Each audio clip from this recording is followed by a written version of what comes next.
growing in my yard. Cause cops to call my lane and both my car. Now I have to buy my pot from a teenager in the parking lot who's growing marijuana in his yard.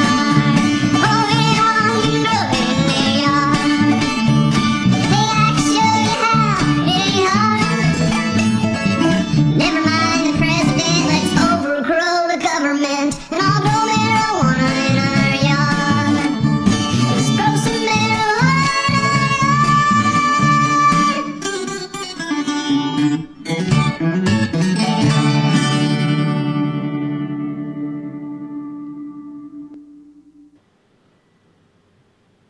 Okay, here we are again doing another episode of Pot Talk, and as usual, I want to bring up the fact that too many of our brothers and sisters are sitting in jail for marijuana, and it's time for all you people out there to start putting some pressure on these politicians. We want all the nonviolent marijuana prisoners out of jail, and we don't want any more going in.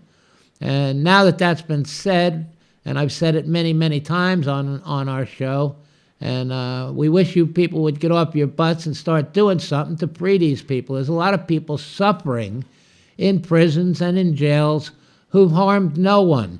There's no victim in the marijuana, in the use or even the sales of marijuana. There are no victims. So if there's no victim, there's no crime. Why are our jails full of all these marijuana people?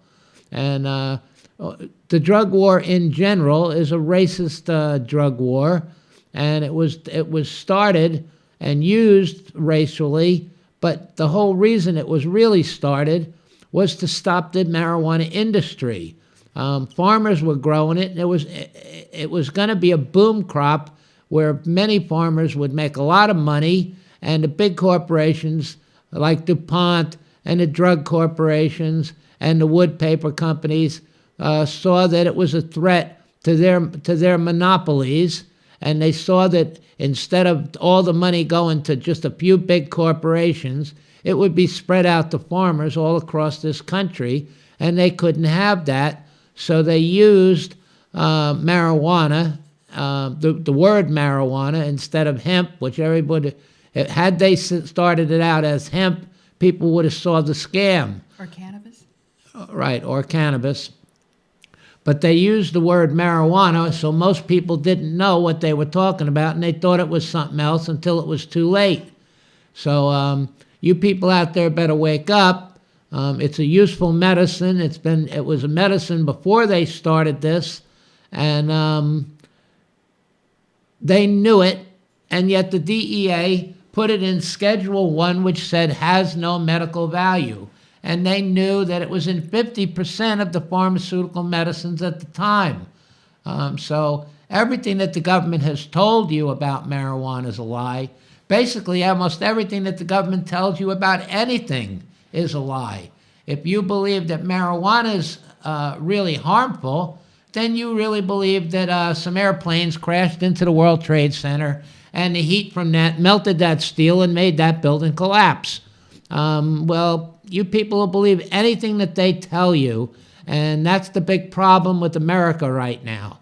And I want to move along to something else here. We have had this fight going on with MNN down in Manhattan about controlling the content of our shows, of public access producers' shows, having arbitrary rules to violate the producers, canceling producers' shows so that the politician could come in and use that time slot, and so many other things.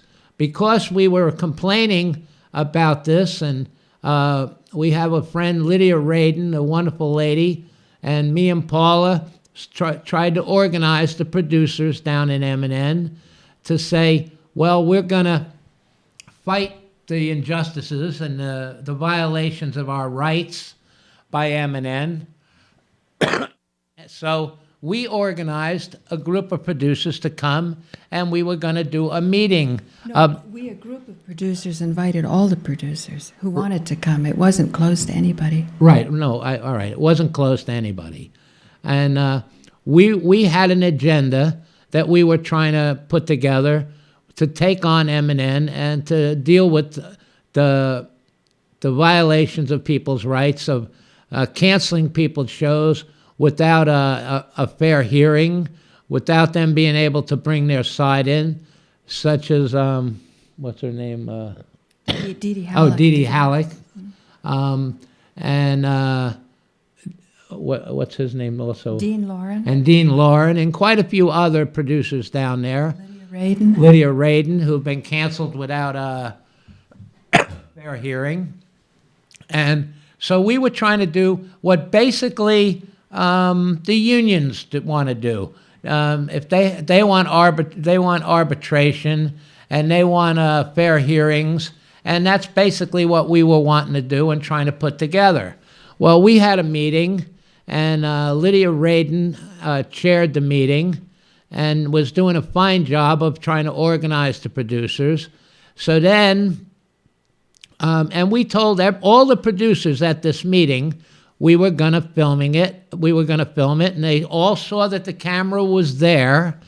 And We have proof because the camera was rolling. right, and we had the camera there, and everyone at the meeting knew that the camera was there.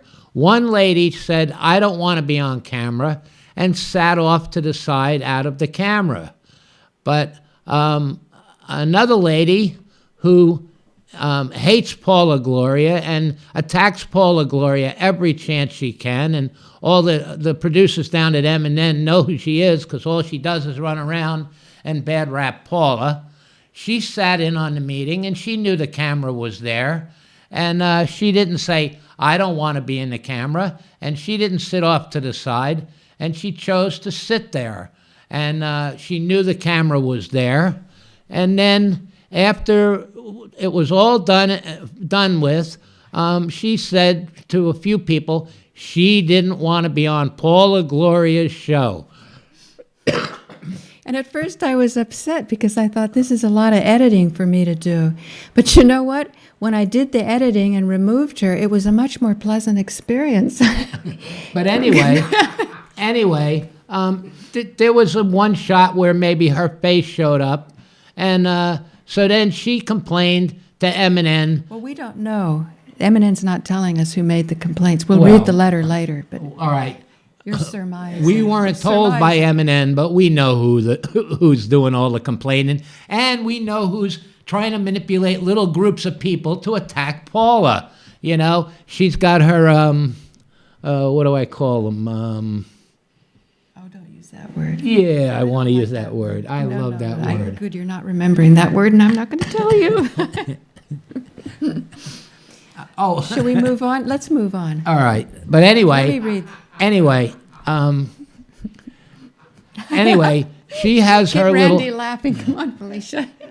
She I love those reaction shots. she has her little group of people that all now started attacking Paula, you know, and we got a letter. And then now we go to the second meeting. We were going to have a second meeting of the producers that Lydia Radin and me and Paula organized. And especially Lydia. Lydia worked really hard, and she told everybody that at that meeting was going to be the Flint guy. Don't forget that, the Flint guy. Okay, but People knew it was Lydia's meeting. it's really hard when you just I know, keep I know. jumping in. I and know, but you interrupting might I have get on forgotten. roll. You want to do the show? No, go on. Go on. Flint. You Flint. break my role Oh, I know, here. I know. So, I love her though. I'm not putting Paula down. not She knocked yet. out my teeth. I Not know yet. better. But anyway, we were organizing a second meeting, and we decided we were going to try to get more producers, and we got in touch with more producers. And MNN was trying to sabotage this meeting. They were doing everything they could. They first attacked Lydia Radin and wouldn't let her in, tried to say, oh, she wasn't a resident of New York, even though she had the paperwork to prove that she was a resident. They refused to look at it. One of the employees of MNN took it upon himself to evict her, or he was being told from higher up. We're not sure, but we know one of the employees at MNN told her that she could not come in and do her show, and she could not come into the building, which she was bringing in a tape from, where was it? Flint, Michigan. From Flint, Michigan. From the city clerk. From the city clerk, who was telling everybody how public access was sabotaged and destroyed in Flint, Michigan. By Comcast. By Comcast, right. And so Lydia was going to bring this in and play it for all the producers. But when Lydia showed up, one of the employees there decided that Lydia couldn't come in because she wasn't a resident, which is, many, many people come into MNN who aren't residents. This was just an attack on Lydia Radin. And so Paula, luckily, we were trying to get there on time, but we got caught in the traffic. Not even on time, early. We were trying to get there early. We should stop doing that. No, but to videotape. Do you wanna do the show? No, go on. You're doing great. You're doing great. Every time I know, I'm on a roll. But there was something else you forgot. But go on. I'll remember and interrupt you again. I keep her around to interrupt me. I don't think that Lydia was already in the meeting when they took her out of the building. That's what you said. They didn't let her in. We were late, so you didn't know. Right. No, but she was trying to get up there to organize it. No, she was up there. And then they wanted to remove her from the room. I know because they were pulling her out when I came in. Right. Remember? But I think she had just arrived.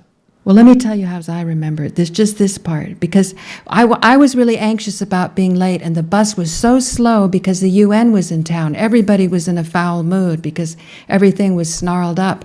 So I got off at 50th Street, walked 7 blocks to get the 57 connection, and that allowed me to get in exactly. I'm actually signing the book when I come in. You see my camera when I come in, it's empty. I sign in, and it's 8:40. The show, it was supposed to start at 8:30. So like I'm 10 minutes late. But granted, I wanted to be plenty early so I could get the camera set up nicely, make sure we get nice sound, and also inform people that this is the agenda of the meeting that we were planning. Lydia saw the logic of each public access producer having a copy of this and being able to show this to their audience as a responsibility that the producers have to the viewers. And so let me jump in and interrupt her now. It's my turn. And also, we wanted the cameras there for the protection of our rights, because we wanted everything documented, and we wanted it to protect our rights, because we knew we were up against MNN's staff and MNN, the board of directors there, which are trying to take over MNN and take it away from the public access producers. So we wanted everything on camera as our proof and as for our protection. We have a right to protect ourselves, and a camera recording what is happening is a form of protection. When you can bring it into court and show it exactly what happened on camera, it's undisputable. So that was one of the reasons that we had 2 reasons for cameras. One, so that any producer could play it on their show, because we wanted the audience, the people out there in television land, to know what's going on, to know what the complaints are of the public access producers, to know what's going on, because we believe that you, the audience, have a right to know the facts. That's one protection that we have, is when you people out there in television land know the facts. So when we were trying to do the second one, because me and Paula got there late with the camera, already they had driven Lydia out, and somehow, all of a sudden, some new person decided they were chairing the meeting. They didn't invite anybody there. They didn't know the agenda that was already set in place. And all of a sudden, when I went up there, she said, and Paula was trying to have the camera. She said, "No camera, no camera, no camera," and everybody gets 1 minute to speak. Now all of a sudden, here's this person now taking over what Lydia and me and Paula had organized. what we were doing to protect the rights of the public access producers was now being sabotaged. And the black-haired lady who I was complaining about earlier, who always attacks Paula, was instrumental in doing this, in bringing in people to fight us who didn't really know what was going on and assumed right away that they had some authority to take over this meeting and start controlling it when they didn't even know what the agenda of the thing was about, and they hadn't been to the first one. So now, because Paula came in with the camera and took some people's pictures, or some people happened to get in the camera, because she wasn't really trying to get people in the camera, but as it happened, a few people got picked up on the camera. Now, the same black-haired lady who's always attacking Paula every kind of way she can started instigating people about Paula taking pictures, and now we got letters from MNN. Why don't you... One also thing about this meeting, there's one thing about not wanting to be on camera, but if you don't want to be on camera, don't follow the person with the camera around, because the person, I was going there interviewing other people who clearly did want to be on the camera. I mean, obviously, we're public access producers. So I just wanted to clarify that too. And again, you can hear all of this in the footage. And I had not wanted to do the editing of this, but actually when I did it, because I realized how important it was, particularly because of the vulnerability of the producers starting to fall, more and more bannings without hearings. And this is something that should be of grave concern to every person in Manhattan who wants to get reliable information, to know that such a platform of free speech is possible. Otherwise, the horrors that will ensue will be more of a prison state, more homelessness, less information about how to create real prosperity. Most certainly, lots and lots of looking away from fraud and really big issues that the community deserves to be informed about. Speaking of which, the lack of information and this way that media, left, right, and central, casts what's going on with the banks means that, our detractors are saying we didn't pay the bank money that we owed the bank. That is absolutely, you don't want to get into that part? Not now. Let's stay on this subject. And okay, but that's a very deep topic. And before she reads this, I want to say to MNN, we have a right to self-protection. And that camera was there to protect our rights. And now MNN sends us a letter. Go ahead, read the letter. This is the one to Mrs. Barton. Jeanette never calls me Mrs. Barton when I'm at MNN, but this is how she does it. We have received a number of complaints from people informing us that they did not give you permission to videotape them during a meeting at MNN on September 23rd, 2014, or to use their image in a subsequent episode of your program, Farther Down the Rabbit Hole.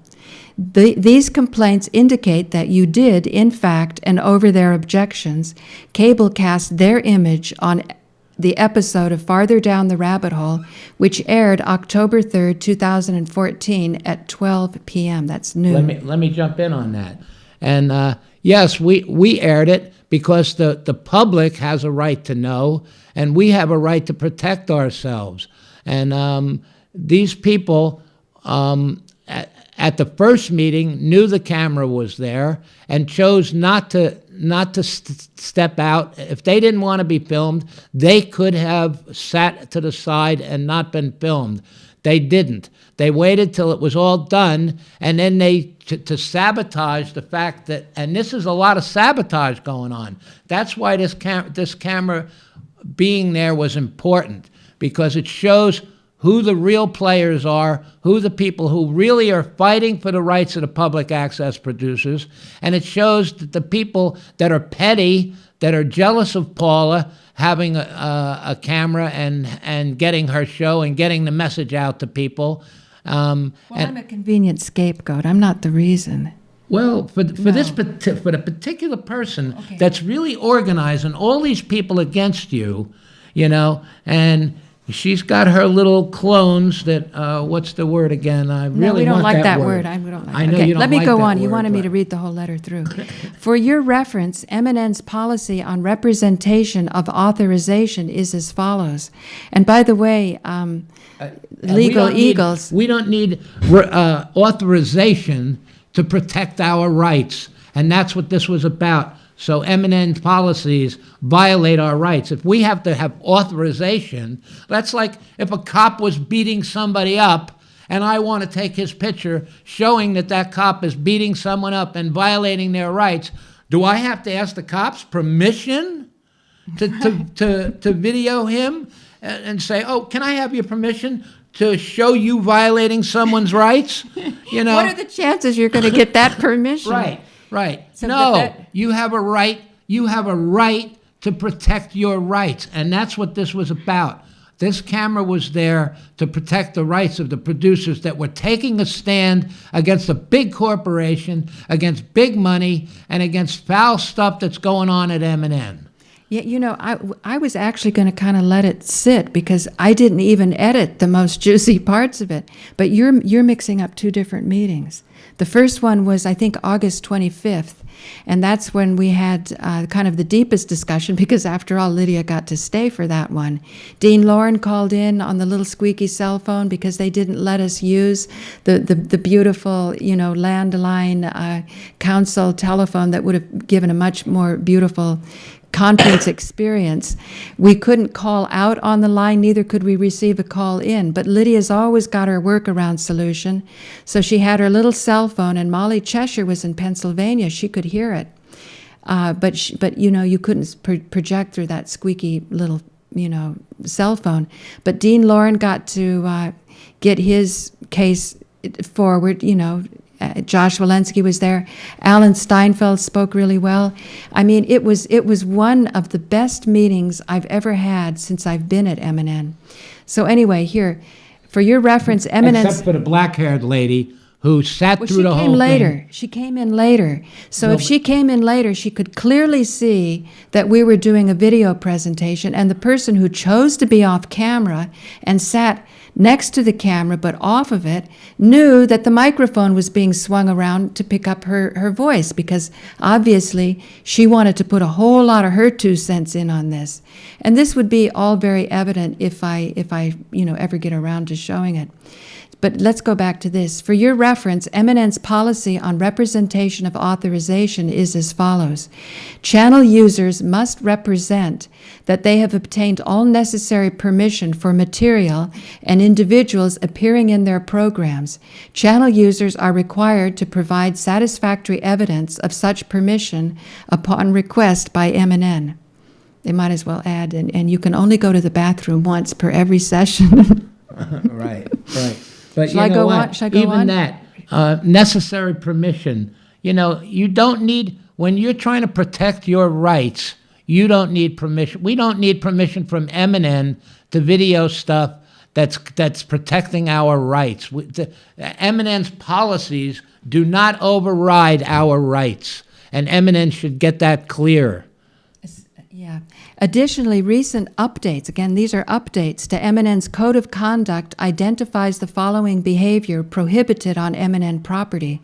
And earlier, Randy and I and Joe were talking about the days of broadcast television before you even had cable. Look at, with all of this swift new technology, you know, cell phones, and you can talk to anybody and check into any program, and we're swimming in Wi-Fi signals, and yet the quality of connection is going down because the level of fear is going up. Why do you have to have updates to a code of conduct? And listen to what these updates are. This is outrageous. Read both of these lines again, Okay. because I want to comment. Additionally, recent updates to MNN's Code of Conduct identifies the following behavior prohibited on MNN property. Video, photo, or audio recording of any employee, user, or guest without their informed consent, any unauthorized video or audio recordings. Okay, let me jump in on that. Now, if one of MNN's employees are violating someone's rights, So we should not be able to record that, or we should not have proof of that violation. That in itself, is against our right to protect ourselves. And it was clear that Lydia Radin's was being violated by one of the employees at MNN, and unfortunately we didn't get him on camera, but I wish we had got him on camera violating Lydia, because I would have put that on my show, even if MNN was going to take me off the air for it. And then I would take MNN to court for that and say, we have a right to self-protection, and MNN doesn't have a right to stop that. And if we use a camera to protect our rights, it's better than coming in with a gun. We're not coming in with guns to protect ourselves from being violated. We're coming in with a camera to document the violation. And we have a right to do that. And MNN policies do not override that right. And keep in mind, this is coming from an atmosphere that's built up over several years, each month, recent months getting worse and worse, of producers being banned without hearings, really esteemed people like Dee Dee Halleck, who've been producers since 1963. That sends a real shudder of fear among the community.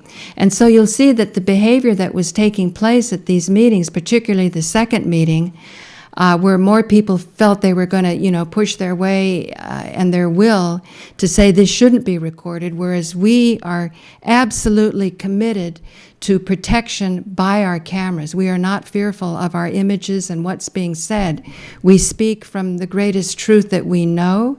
We feel it's very important to stand up to power with truth. And we feel that the truth has that kind of power, that a power that's violating will come around to see life will be much more pleasant for them if they do it correctly. I mean, these and let me jump in on this too. takes skill. And we believe that the audience, you people out there in television land, have a right to know everything that's going on. This is public access.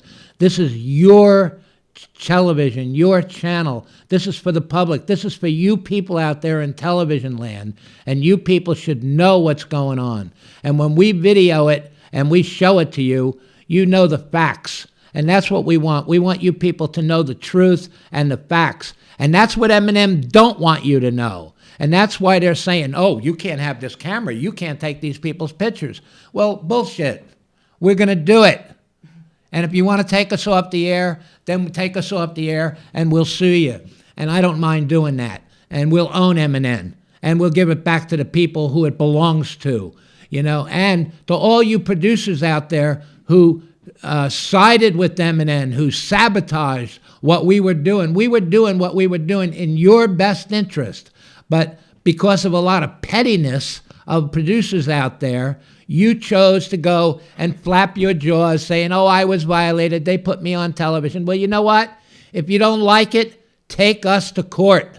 At least you'll do something. Yeah, take us to court. We've got to get some movement somewhere, and if we have to be the targets to get your ass in gear, then so be it. Get in gear. But you see, by editing it the way that I did to show what I felt was urgently needed to be seen, everybody who didn't want to be on there, when they trot into the office and they put in their complaint, then they can go, oh, phew, at least it will be seen. I wasn't on the side of Paul and Joe, who after all, they got evicted, and Lydia, who got evicted and have to go through all these abuses. Obviously I'm doing it the smart way. Well, you're going to wind up with a show that's probably pretty much useless to watch. Because people want to see something that's going to make their life better, give them some hope, give them some healing. So let me go on and finish the letter. This communication is to serve as a formal warning of an MNN policy violation. We see it as a threat, not a warning. If you have any other episodes on file that are in violation, please replace them immediately. Please note that any future violations of MNN policies can result in the suspension of your MNN services, including loss of facility use and program cancellation, which we feel is going to be happening anyway when people are relegated to 1995 and you have IP address discrimination. I told Greg Sutton the other day that Port Authority is not picking up the MNN signal. That's something that Greg should really get right on, because if MNN has unlimited bandwidth, where is the bandwidth going? If it's not available to the producers, who is it being made available to? And who it's being made available to is at the expense of you, the viewer. You're the one that's going to suffer as a result of complete... And let me jump in again. And this is a direct threat to us, saying, oh, if you take pictures or if you do... if you show the truth to people, to the audience, if you take pictures, and we're gonna cancel your show. Well, you know what? Me and Paul will stand for truth, and we'll take the chance of you canceling us. And if you do, well, then we'll meet you in court. You know, and we will bring our video footage in and show that the rights of the producers are being sabotaged by MNN staff. That meeting was totally the second meeting was totally sabotaged. They eliminated Lydia right away, who was one of the main organizers. Me and Paula happened to show up late, so right away they had new people in there running a new agenda that had nothing to do with the agenda that we had already put in place, with the momentum that we had already had going to protect the rights of the public access producers.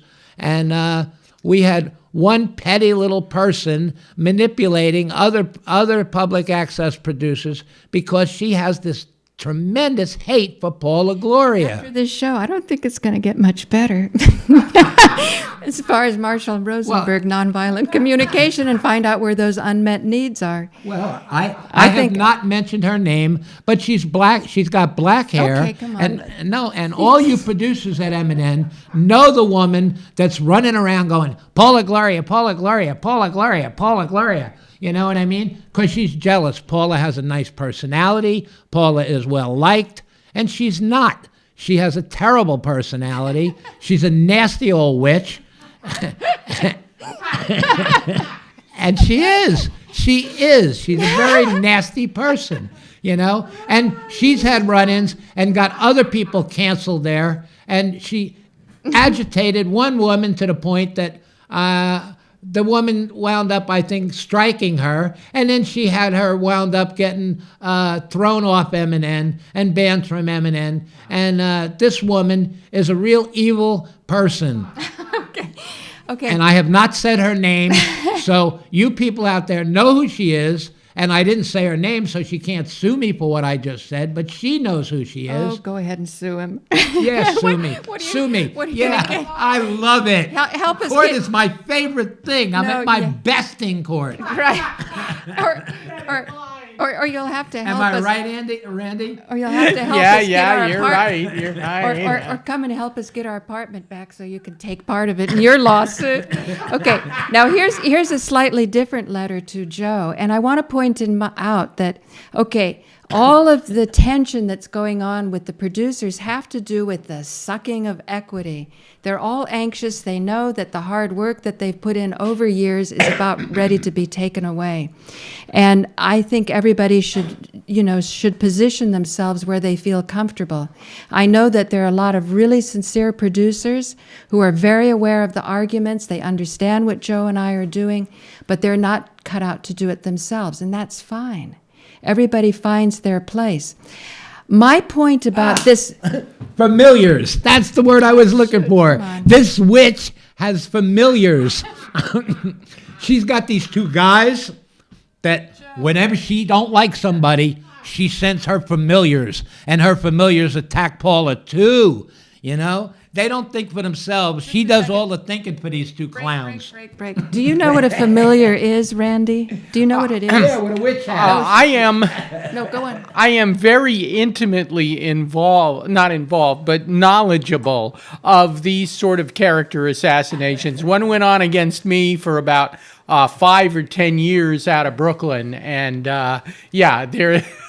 And WBAI has had this. As a matter of fact, when Joe was telling me about this afternoon, I was thinking that some of these people must have been the same people that were involved in what was called the Christmas coup at WBAI, because they had exactly the same modus operandi and exactly the same type of personality. They engaged in personal attacks and isolation, attempting literally in a conspiracy to get other people against you. This is a classic tactic of either those who are cooperating with the powers that be, that don't want what all of us are doing to be cable cast or whatever, if they could possibly screw it up.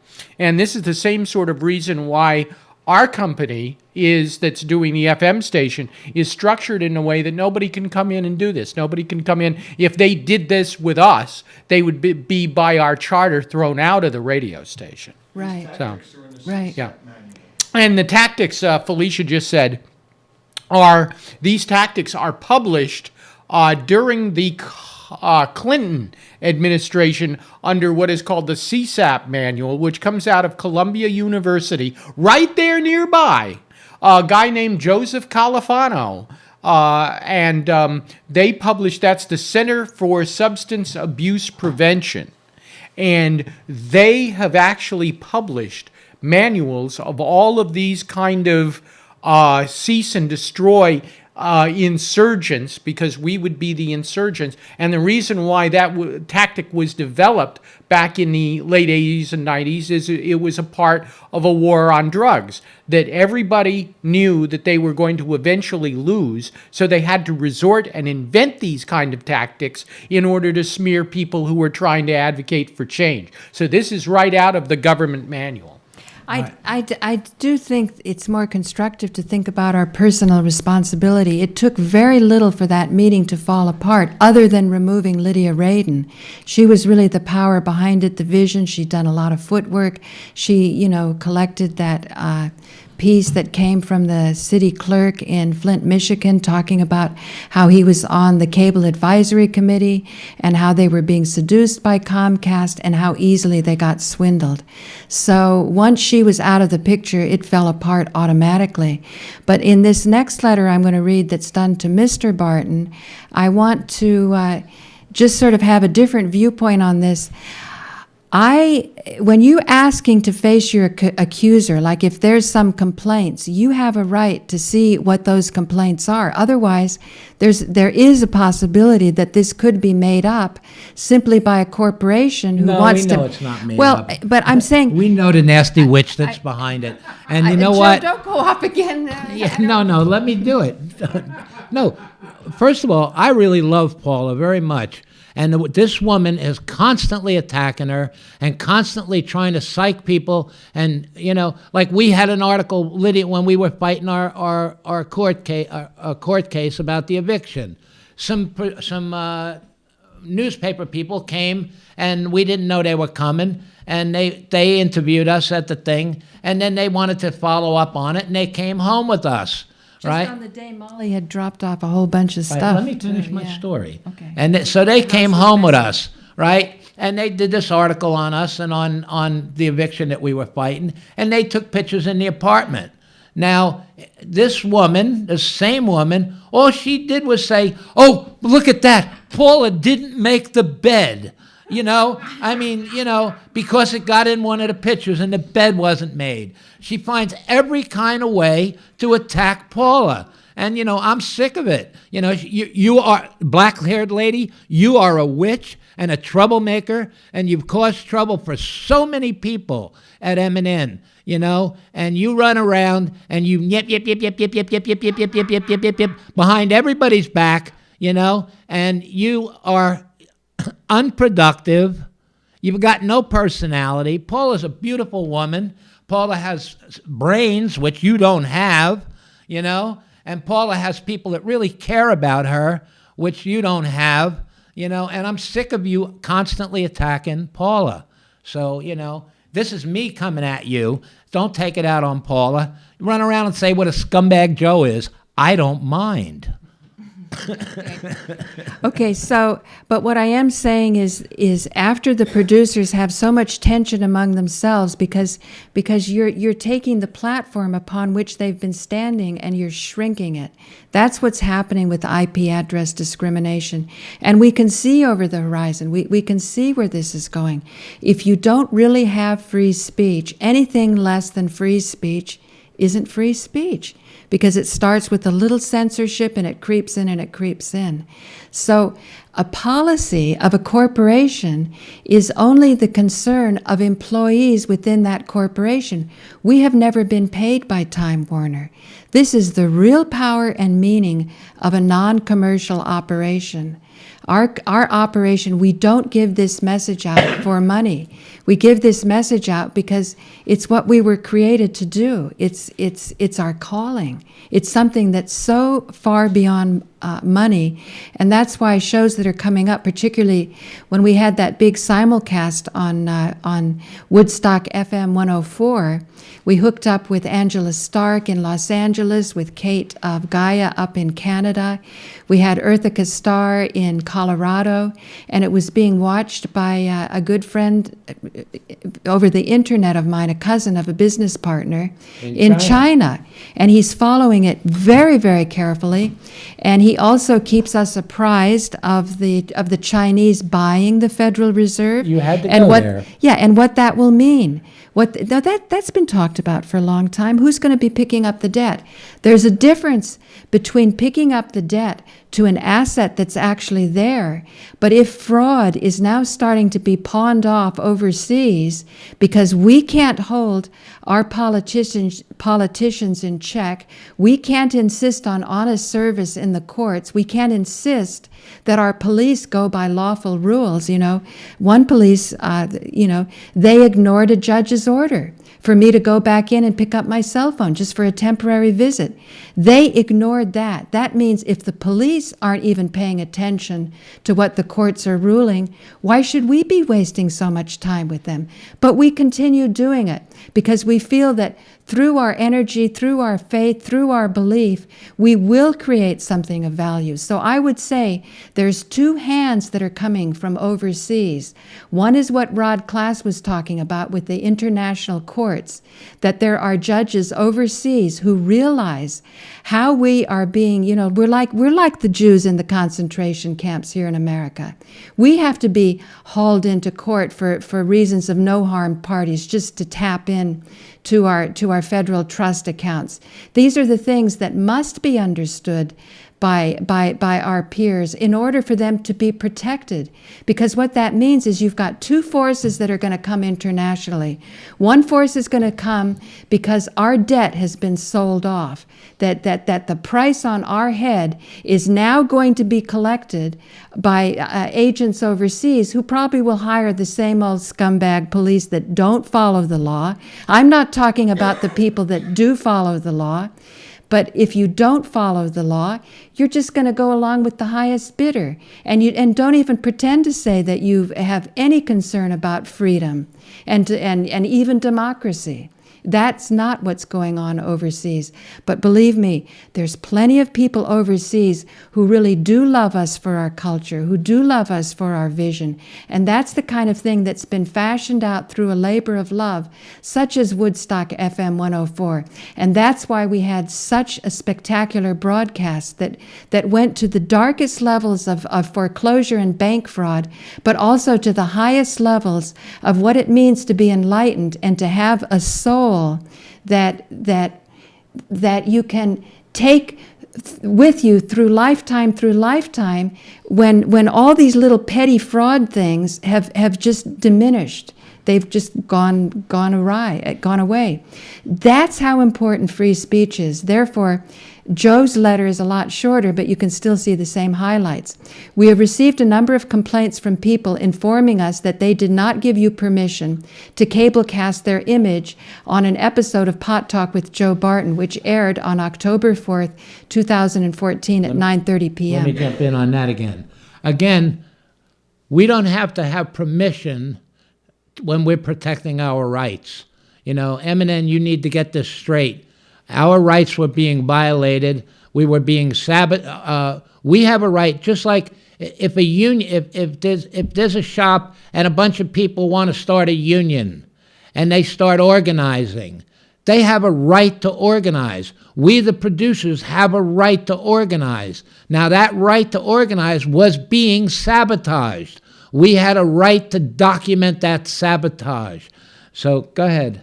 For your reference, MNN's policy on representation of authorization is as follows.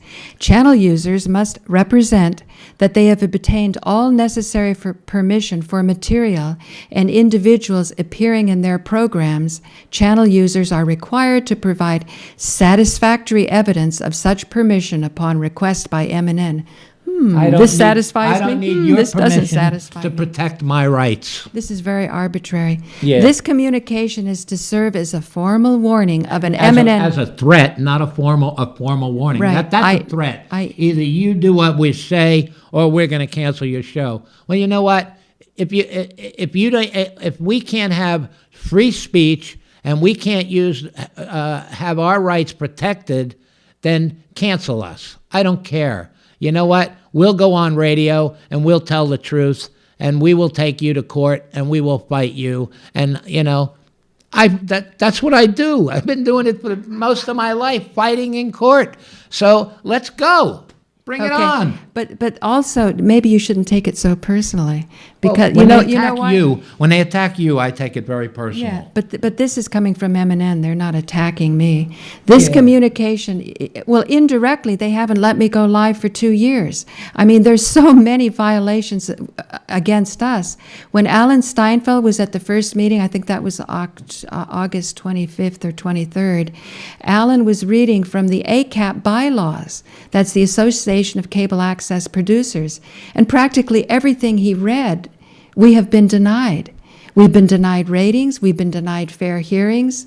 We've been denied equal access. You know, you could go on and on. I mean, it was mind-blowing. And our right to organize has been M&M sabotaged it. And they say, oh, you broadcast, you filmed what was going on there. Well, you know what? They had a camera in the room that we were in, and I am sure that MNN, even though we were the producers having a meeting and we didn't invite MNN and the staff in there, I'm sure that their camera recorded everything that we were doing. Exactly. Because they knew to attack Lydia at the next meeting. And this letter probably came because they knew the juiciest part of the meeting I haven't put out yet, just because I got busy with other things, like evictions. And we have in case we go to court, we got the juicy stuff still. Yeah. We'll play it in court for the judge and the jury. Once we find a good one. Maybe that will be the international thing. See, that's what I'm saying. There's two hands coming overseas. One hand that really loves us for our culture, for our Yankee ingenuity, for our ability to stand up for freedom, and it appreciates us. And that kind of hand would easily support a bigger endeavor to really have free speech. Because if you look back on what you've gotten, when it hits you, what the implications are of $1 that's valued internally in country, but the international rate is different overseas, when you see what the implications of that is to your lifestyle, trust me, you can only blame the mainstream media. And that's why, pay good attention. But here's why maybe you shouldn't be taking it too personally. This communication is to serve as a formal warning of an MNN programming policy. Fine, it has nothing to do with me. You see what I mean? Right. It's irrelevant. If you have any other episodes on file that are in violation, please replace them immediately.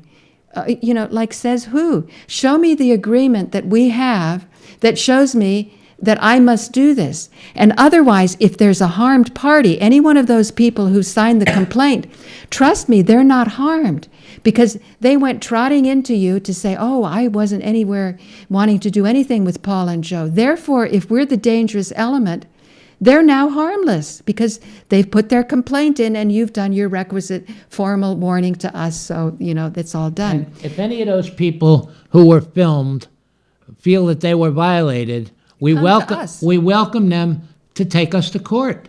Or even better, because Kate of Guy is saying that we should grow beyond these courts that aren't worth anything. Well, find a judge. Find That's some. Kate of Guy. I don't Well, think I know, the same but as but Kate my of point Guy. is a real Not that judge. I disagree with some of the stuff But she's Joe, saying. a real judge. Find somebody who's neutral and present the case in front of that neutral person. We like to use the court of public opinion. Why would you not want your image to go out unless there was something on it that you were ashamed of or fearful of? Or fearful that maybe MNN is going to see that you're challenging them and they might not give you as nice a position. Trust But me, they're not going to give you a nice position anyway because they go to the highest bidder. And the you're people not, who complained weren't standing against MNN. they're afraid, and it is scary. Let's face it. Yeah, well, That's we another reason we use- want the audience out there. Public access is for the people. It's for you people out there in television land, and we want you people out there in television land to know the truth. We don't hold anything back. We show it. We'll show it to you, whatever it is, good or bad. And that's what public access should be about: keeping the public, you people out there, fully informed of what's going on. And what's going on at MNN is foul. And we've been under attack. Lydia's been under attack. We showed you the thing of Lydia being ejected. For any of you people that follow us all the time, you saw Lydia. Lydia was kept from that meeting because Lydia was organizing that meeting and was organizing the producers. And me and Paula were organizing the producers.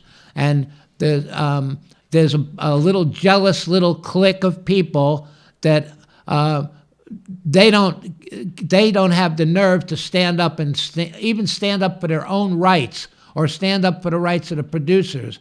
But yet they'd rather punch us in the back of the head because we're standing up. Small-minded people. But that's kind of human nature. What we want to do is grow beyond that. That's our vision and our hope. So please note that any future violations of MNN policies and code of conduct can result in the suspension of your MNN services, including loss of facility use and program cancellation. This isn't the first time we've been threatened like this. It probably won't be the last. And unless we get something going where we feel that we're working together. And I did feel that the last conversation I had with Greg Sutton, that there was some hope for that. Because after all, I know that when XM Sirius was merging, they had us come on. This is before I was with Joe and I was doing the 9/11 Truth.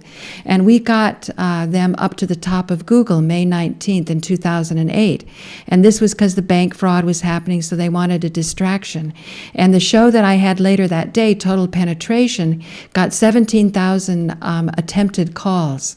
And so each one of those calls represented a value when Sirius negotiated the deal with XM. I know this because when I had a cellular license and we were selling the license was valued by how many subscribers there were. In my case, each subscriber was worth $17,000. So as MNN sort of comes to what they hope will be the close of the sale, the better the ratings are on MNN, the higher the price will be. But I am begging Greg Sutton to see the wisdom. Let's operate this legitimately and see how much wealth is created that way. And that kind of hand coming from overseas will see that. They will want to support public access. They will want free speech because they'll realize if they're investing in this country, they're going to make a lot more than just casting us out of our homes and collecting the debt that way and then bringing in new people, rather than letting the culture develop, letting it get greater, letting there be more inventions, better software. Have you ever noticed today how things have degenerated on the internet? I have a whole show I want to do on my interaction with Apple ever since I learned about the power of the Crown copyrighted legal name. So what I'm saying is we can go two ways now with this international attention. We can go the Rod Class way, where we bring in, like Nuremberg trials, but real ones, not like fake ones. And we get help and we get solace and relief from being cast into prisons. Or we can go the way where our debt is going to be sold off to, we're going to be even in worse slavery. That's my point. So even MNN staff should see the wisdom of this, and even my detractors, and even the people that Joe's witch. so upset about. She was the one that first told me about the co-op scam. She read it in a book when she was working for some wealthy family. She said it was predicted to go into foreclosure, and everything then convolutes into the hands of the landlord. So you better believe I am going to be following up on what's going on with Gramercy Park. But if it had to be a sacrifice to get the greater plum, which is public access, so be it. Okay, and I'd like to tell the witch, call off your, what are they again? I keep forgetting that word. Your familiars. Leave Paula alone. Okay, have a good one from Joe and Paula. Good night.